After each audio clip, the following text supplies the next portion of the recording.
Diálogo con Ernesto López. Objetividad en el acoplamiento que deberán tener los partidos políticos para sacar de sus bases los candidatos tal y como lo establece la resolución de la Sala de lo Constitucional. A ver, comienzo con Humberto. Pues, a ver, está costando sin duda alguna para los partidos políticos entender y subirse a esta nueva dinámica de transparencia y democratización. Hemos escuchado prácticamente en todos los partidos políticos a representantes, a líderes de estos partidos políticos, primero tal vez dándole un contexto o un alcance distinto a las decisiones que ha venido tomando la Sala de lo Constitucional y segundo, todavía negándose, mostrando todavía alguna resistencia a cumplir con estas decisiones de la Sala de lo Constitucional. Concretamente, en el tema que tú preguntas, me parece que no se ha entendido a cabalidad qué es lo que se ha dispuesto a través de estas decisiones. Y si a eso le sumas la inercia con la que han venido funcionando muchos partidos políticos en donde la democracia interna prácticamente no ha existido, porque también hay que decirlo de esa manera, en los partidos políticos, en casi todos ellos, hay un argumento, hay una posición, unas manifestaciones en favor de la democracia externa, pero también hemos escuchado de representantes de estos mismos partidos políticos que cuando esa democracia se traslada al interior, pues de repente no es tan cómoda o no debería ser tan bien vista esa democracia. En primer lugar, esto significa democratizar los procesos internos de los partidos, o sea, las relaciones dentro de los partidos ahora tienen apertura, al menos por ley, tienen apertura para que participe la mayoría de los miembros de los partidos, o sea, ya no estamos hablando de una decisión de la cúpula y esto obviamente va a llevar, sin lugar a dudas, competencia interna dentro de los partidos para obtener una candidatura. Y esto, si bien alguien puede cuestionarlo y decir de que puede existir canibalismo dentro de los partidos, porque de hecho ya hay algunos partidos que están en esta dinámica de quererse echar zancadilla a candidatos. Ya lo vimos también en el caso del FMLN en San Miguel, solo para poder balancear un poco el símil que hacía Carlos. Pero ¿no? el tema es cómo podemos construir democracia o cómo queremos esperar un ejercicio democrático del poder si no tenemos partidos políticos que en su interior son democráticos y son transparentes. O sea, eso es algo paradójico. Hasta el momento a ti no te convence el acoplamiento, utiliza esa palabra, el acoplamiento en los procesos de ver cómo purifican su alma, ¿no? Los partidos políticos.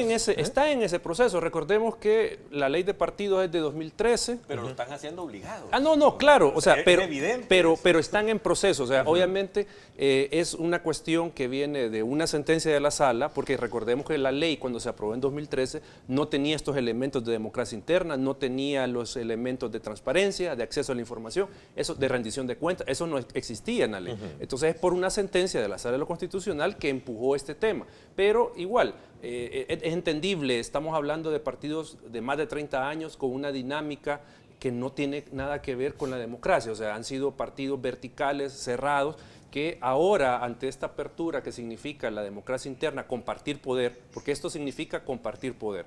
La cúpula ya no va a tener, o en teoría no debería de tener, ese poder absoluto sobre la decisión de las candidaturas, sino que tendría que ser la militancia la que participe y también decida. Y por eso decía, hay avances, o sea, se están dando algunas aperturas dentro de los partidos con esto de llevar porque es obligación legal, ¿verdad?, de llevar adelante procesos electorales internos, primarias, aunque por ahí dicen que no son primarias, pero sí son primarias. Las primarias son cerradas o abiertas, pero son primarias.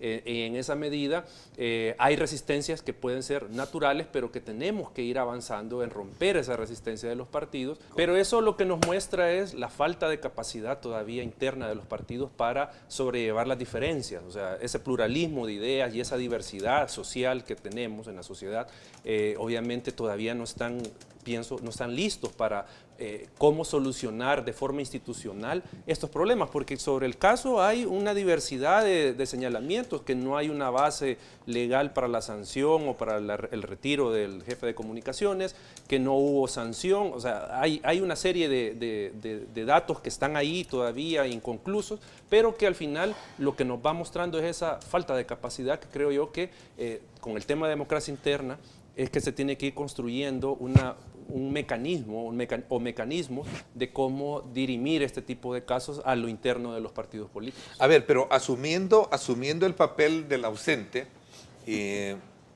pero también hay que reconocer que los partidos políticos tienen su propia identidad y también tienen sus propios principios, donde entiendo que el tema de la disciplina debe de ser también punto de honor para sus miembros.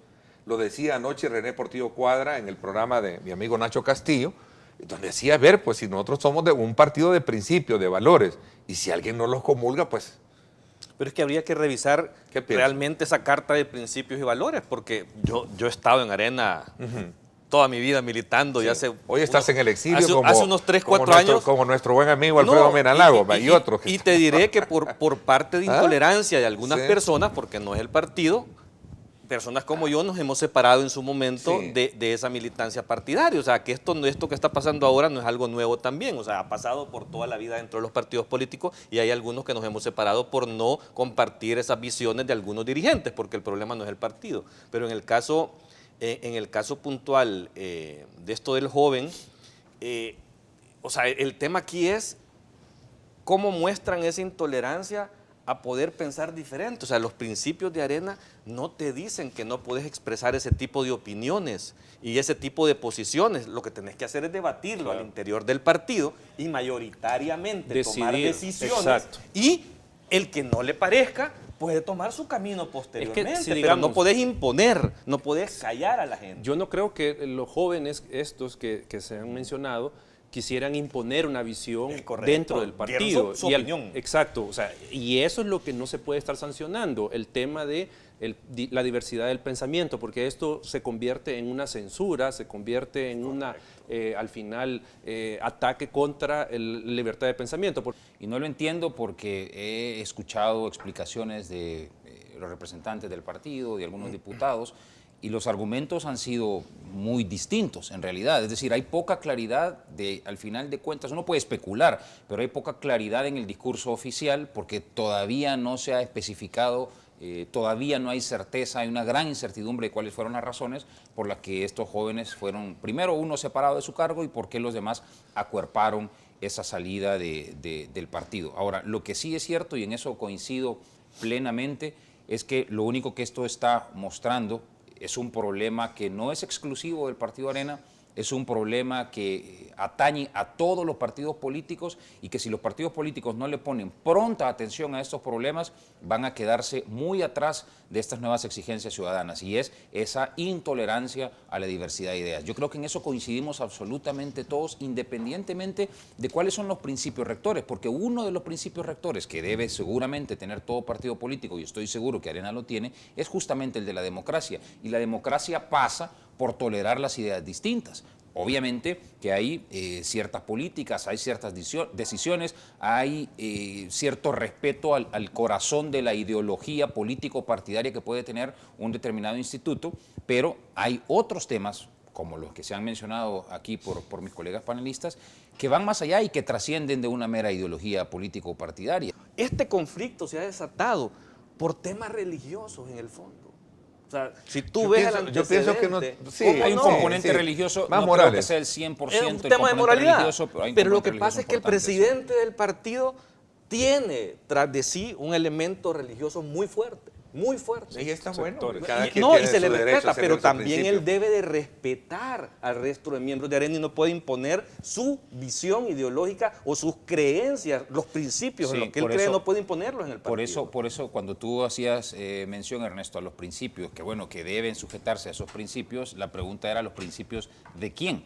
Los principios de quienes momentáneamente ejercen algún cargo de liderazgo dentro del partido o los principios institucionales. Y yo no conocía esto que se está leyendo en este momento, pero por lo que estoy viendo ahora, si uno se va a los principios que ya están definidos institucionalmente, está claro que al menos el factor religioso, al menos ese factor, es un factor que debería quedar fuera de las consideraciones dentro del partido político. Y me parece bien, me parece sano, me parece que así debe ser, no solo en Arena, sino en todos los demás institutos políticos.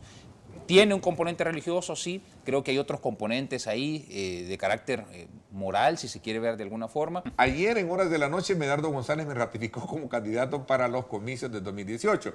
No es cierto que me cambiaré de partido. Aquí hay que ser objetivos, no hay que ser demasiado alcanzativos pero dice, me ratificó como candidato. Entendería que como candidato es que cualquiera puede ser candidato y ok, pues puedes entrar a la candidatura. Pero bueno, despierta muchas dudas este tema. A ver, ¿qué piensas? Yo no creo que eso sea lo que está diciendo el alcalde Miguel Pereira. ¿Qué crees que es lo que está diciendo? Yo creo que lo que está diciendo es que, bueno... que yo voy y nadie se meta. Reflejando lo que ha venido sucediendo y que no puede suceder más. Reflejando la forma en que se han venido tomando las decisiones al interior de, en este caso, que es el partido político que se analiza, el FMLN. Y lo que está diciendo es, Medardo ya me ratificó como la persona que va a competir para la alcaldía de San Miguel. Yo creo que no hay que buscarle tres pies al gato. Pero eso va en contra... de la ley. En contra, Sin duda. ¿cómo se llama? Corriente legal. Y jurisprudencial. Jurisprudencial por lo que ya la ley dicta, Humberto. Sin duda alguna. Si eso se concreta, significaría que hay una posibilidad de presentar un recurso de nulidad de inscripción de candidatura, si eso pasara. O sea, va a tener que entrar a un proceso de elección interna. Exacto. Tenías Humberto, la palabra y el resto. Es que tiene que hacerlo, es decir, está reflejando una realidad con la que se ha venido trabajando al interior de los partidos políticos, pero se dará cuenta, yo creo que más pronto que tarde, se dará cuenta que no lo puede hacer en la forma que está pensando hacerlo y que muy probablemente va a tener que competir con todas estas otras personas que él sugiere que ahora quieren competir por la alcaldía, que estoy asumiendo que es al interior siempre del FMLN, y que tendrá que competir y que tendrá que sujetarse a las reglas que el partido va a tener que definir, necesariamente va a tener que definir, para que surja de sus filas el candidato, que luego va a pasar a competir por la alcaldía de San Miguel. Lo único que sí puede ser viable es que él fuera el candidato único para la alcaldía de San Miguel. Y es que eso ya lo dijeron también. Pero ya lo regula la ley. O sea, a pesar de eso, de que fuera el único candidato, pero tiene que someterse a votación de la militancia y obtener el 50%, sí, más del 50% de los votos válidos. ¿Campañas de los partidos políticos? Es que debemos conocerlo porque es una obligación legal de los partidos. Y es un derecho de los ciudadanos el que podamos conocer el origen del financiamiento de los partidos y el destino que estos le dan a esos fondos. Y esto en la lógica de que, en primer lugar, se tiene que verificar el cumplimiento de la ley. La ley establece ciertas obligaciones en esta materia a los partidos que deben verificarse si se están cumpliendo. Y en segundo lugar, lo que buscamos es al final hacer pública la relación que existe entre el dinero y la política, porque ese es el tema de fondo. ¿Qué relación tienen los políticos con los poderes fácticos en este país?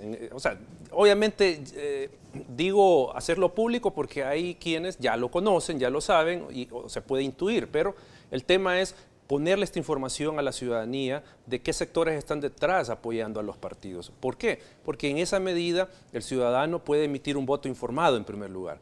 En segundo lugar también este es un medio de prevención de actos de corrupción, porque el financiamiento de la política es un mecanismo o es un medio o es una ventana para cometer actos de corrupción. Si no, veamos los casos de Odebrecht y todo esto que está sucediendo en este momento y que ya se está señalando financiamiento de este dinero aquí en El Salvador. Entonces, eso es un tema. Y el otro es el que tiene que ver con, más allá de la transparencia, el tema de evitar las posibilidades de que se coopte el Estado, es decir, que grupos de poder tomen control de instituciones a través de financiar campañas de partidos o de candidatos. Entonces, en esa medida, el ciudadano pues tiene este derecho a conocer y hay una obligación legal para los partidos de dar esta información, de ponerla accesible a la ciudadanía para que se puedan evaluar todos estos aspectos, porque al final este esfuerzo que, digamos, de Acción Ciudadana y el Centro de Monitoreo estamos haciendo está en función de fortalecer a los partidos en el tema de transparencia, porque eso es lo que intentamos. Nosotros hemos revelado un índice de transparencia donde evaluamos todos estos aspectos de los partidos y lo que usted decía, Ernesto, al final, viendo hacia adelante, esperamos que los partidos, superado lo que pasó el año pasado, de que hasta incluso la Sala de lo Constitucional tiene suspendido en este momento el financiamiento público para los partidos, ellos entiendan que tienen estas obligaciones y que tienen que revelar esta información que los ciudadanos solicitamos sobre el financiamiento.